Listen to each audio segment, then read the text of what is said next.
जय हिंद दोस्तों, स्वागत है आप सभी का आपके अपने YouTube चैनल जैकपुर पे। तो आज के इस वीडियो में हम क्लास 10th का हिंदी में एक चैप्टर है आपका पद कविता, उसका हम लोग सब्जेक्टिव क्वेश्चन आंसर देखेंगे। और कुल हम आज के इस वीडियो में आपको 5 ऐसे इम्पॉर्टेंट सवाल बताएंगे जो प्रीवियस ईयर को एग्ज़ाम में पूछा गया सवाल है और बहुत बार क्वेश्चन जो है रिपीट हुआ है। सभी सवाल नहीं बताएंगे, केवल और केवल 5 सवाल।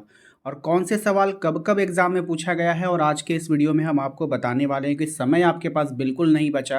अगर आप अभी से भी सब्जेक्टिव की तैयारी नहीं करोगे तो एक दिन पूरा फंसोगे। तो इसलिए मेरी बातों को ध्यान में रखते हुए अगर आपने अभी तक सब्जेक्टिव की तैयारी शुरू नहीं की है तो कर दीजिए, वरना आपको पछताना पड़ सकता है।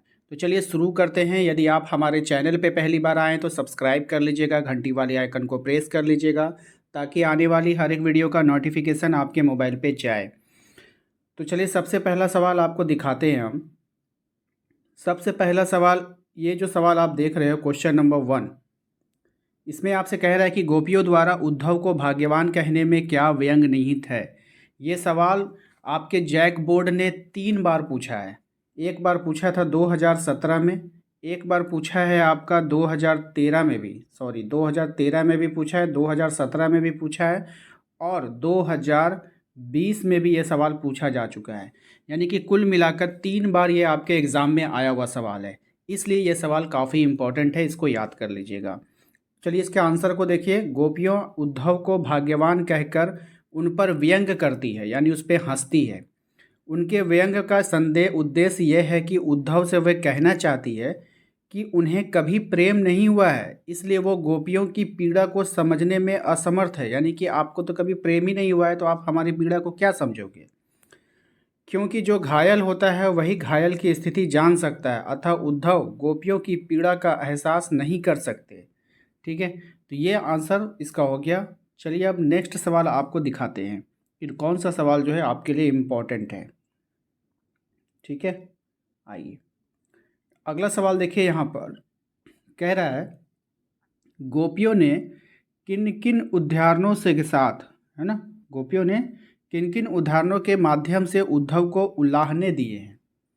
ये सवाल आपका जो बोर्ड एग्ज़ाम है इसमें आप ये पूछा गया था 2015 में, इसके बाद फिर नेक्स्ट ईयर 2016 में और फिर 2018 में। 3 बार ये भी सवाल जो है आपके बोर्ड एग्ज़ाम में आ चुका है, इसलिए ये भी सवाल काफ़ी इम्पोर्टेंट है। अब देखिए इसके आंसर को देखते हैं। जब गोपियों को उद्धव ने निर्गुण उपासना का संदेश दिया तब गोपियों को यह मार्ग पसंद नहीं आया। इस मार्ग पर चलने से इनकार करते हुए गोपियों ने उद्धव को उलाहने देने शुरू किए कि तुमने कभी प्रेम रूपी नदी में डुबकी नहीं लगाई। अगर किसी से प्रेम किया होता तो ये संदेश हमें ना सुनाते। कृष्ण के साथ रहकर भी तुमको उनसे प्रेम ना हुआ, ये अचरज की बात है। तुम हमें कितनी ही विशेषताएं योग मार्ग की बताओ, हमारे मन में कृष्ण प्रेम के परतों को नहीं तोड़ सकता, क्योंकि हम मन कर्म वचन से कृष्ण को स्वीकार कर चुकी हैं। तुम जो जल में डूबे हुए कमल के पत्तों के समान हो, जल में रह कर के भी उससे कभी भीगता नहीं। हम तो इतने दूर रह कर के भी कृष्ण को भूल नहीं पाए, तुम साथ रह कर के भी उनको समझ नहीं पाए। ठीक है, तो ये इसका आंसर हो गया। अब चलिए अगले सवाल दिखाते हैं आपको जो इम्पोर्टेंट रहेगा आपके एग्ज़ाम के लिए। ठीक है, आइए ये सवाल देखिए। ये सवाल है आपका, कृष्ण के प्रति अपने अनन्य प्रेम को गोपियों ने किस प्रकार अभिव्यक्त किया है। कृष्ण के प्रति अपने अनन्य प्रेम को गोपियों ने किस प्रकार अभिव्यक्त किया है। ठीक है, ये सवाल देख लीजिए। ये भी सवाल जो है आपका पूछा गया सवाल है। ये सवाल भी आपके बोर्ड एग्ज़ाम में 3 बार आया है, 13 में, 17 में और 20 में। तो चलिए ये भी इम्पॉर्टेंट है, इसको देख लेते हैं। कृष्ण के प्रति गोपियों के अनन्य प्रेम निम्न प्रकार से व्यक्त किए गए हैं। कौन कौन से प्रकार थे। जागते सोते दिन रात में कृष्ण को ध्यान में रखती है, जैसे हारिल पक्षी एक लकड़ी को पकड़ता है और उसी प्रकार वे भी कृष्ण को पकड़ी है। वे कहती है कि वे कृष्ण के प्रेम में इस प्रकार सनी है जैसे गुड़ से चींटियाँ लिपटी रहती है। ठीक है, गोपियाँ कृष्ण को मन कर्म वचन से पकड़ रखा है, जब उद्धव के द्वारा योग का संदेश पाती है तो उनका धैर्य टूटने लगता है और वे व्यथित हो उठती है। ठीक है, तो ये इसका आंसर हो गया। आइए नेक्स्ट सवाल दिखाते हैं आपको जो इम्पोर्टेंट है आपके एग्ज़ाम के लिए। ठीक है, आइए ये सवाल देखिए। गोपियों के अनुसार राजा का धर्म क्या होना चाहिए? गोपियों के अनुसार जो राजा का धर्म है वो क्या होना चाहिए? ये भी सवाल बहुत इम्पोर्टेंट है और आपके एग्ज़ाम में ये सवाल 2017 में, याद रखिएगा 2017 में और 2023 में ये सवाल आ चुका है। आंसर देख लेते हैं। गोपियों के अनुसार राजा का धर्म प्रजा की रक्षा करना है। एक राजा अपनी प्रजा के सभी समस्याओं को अवगत होता है एवं उसका पालक और रक्षक भी होता है। अब इस सवाल को ध्यान से देखिएगा। ये सवाल आप जब देखोगे ना तो डर जाओगे।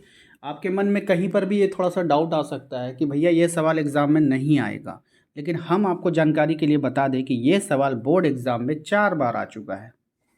अब आपको थोड़ा सा दिक्कत हो सकता है कि भैया ऐसे कैसे हो गया, इतना अटपटा सवाल क्यों पूछ रहा है बोर्ड एग्ज़ाम में? तो भैया ये बोर्ड एग्ज़ाम है, कुछ भी हो सकता है।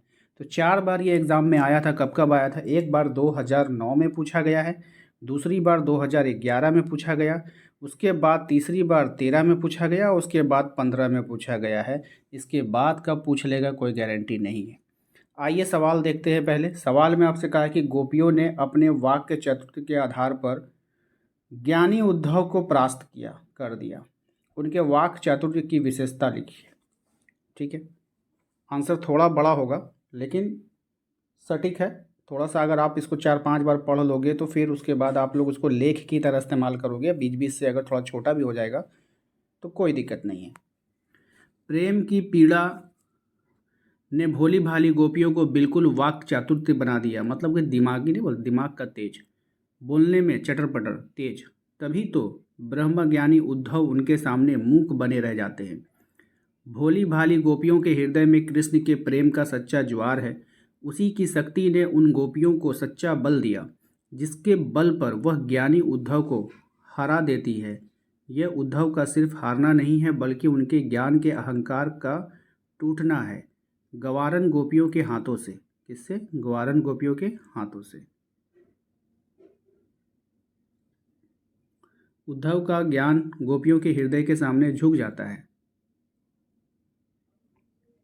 उनके वाक्य चातुर्य में निम्नलिखित विशेषताएं दिखाई पड़ती है।